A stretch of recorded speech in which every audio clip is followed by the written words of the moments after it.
Bismillah ar-Rahman ar-Rahim. Alors, c'était une présentation sur ce que j'ai appelé l'état de sécurisation des entreprises algériennes. Alors, j'ai fait un petit aperçu sur le niveau de sécurisation avec des données du terrain, d'incidents qu'on a traités, d'audits qu'on a fait.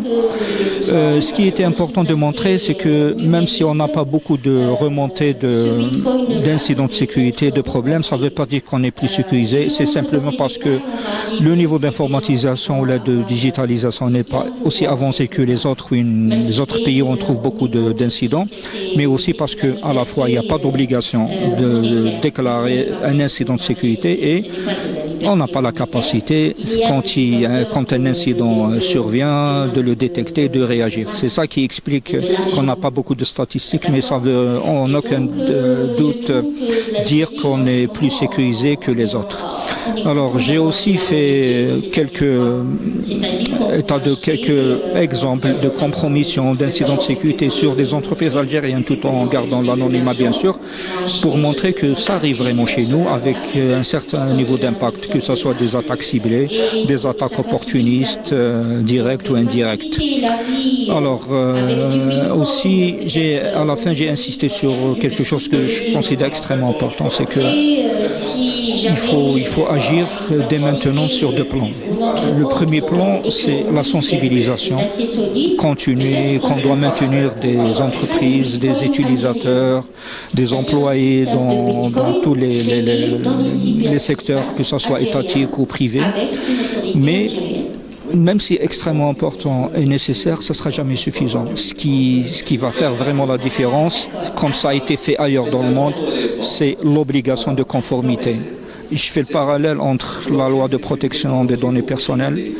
Le sujet est devenu d'actualité. Tout le monde est en train d'essayer de se conformer parce qu'il y a une forte obligation de conformité. La cybersécurité, on en parle depuis 20 ans, mais on n'arrive pas encore à avoir le niveau de maturité qui est nécessaire parce que tout simplement, il n'y a pas d'obligation. C'est uniquement des sociétés matures qui ont fait le poids depuis des années par rapport à leur relation avec des fournisseurs étrangers ou étant des filiales d'entreprises étrangères qui a fait qu'ils sont plus matures. Mais les autres, il n'y a pas d'obligation. Ils ne bougent pas à moins qu'il y ait un incident de sécurité. Ça, c'était l'essentiel de la présentation que j'ai délivrée aujourd'hui.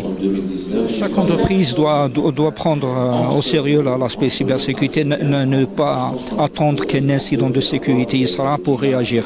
Et là, ce n'est pas les référentiels, les standards qui manquent, il y en a plein. Après, il faut bien sûr se rapprocher de spécialistes, de prestataires qui ont l'expérience nécessaire pour adapter ce référentiel-là, ces standards-là, sur le contexte précis de l'organisation, de l'entreprise.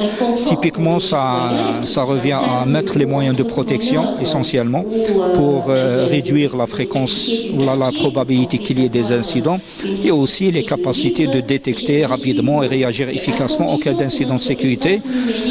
Bien sûr, il y a l'aspect gouvernance, tout ce qui est organisation, tout ce qui est responsabilité, tout ce qui est ressources humaines qualifiées, qui est un gros problème actuellement, que ce soit avoir de la ressource en interne ou externalisée à travers des prestataires spécialisés. Tout ça, je le redis, c'est contenu depuis des années dans les référentiels et dans les standards. Il faudra l'appliquer intelligemment. En l'adaptant et en priorisant nos actions, en s'adossant à des spécialistes dans le domaine.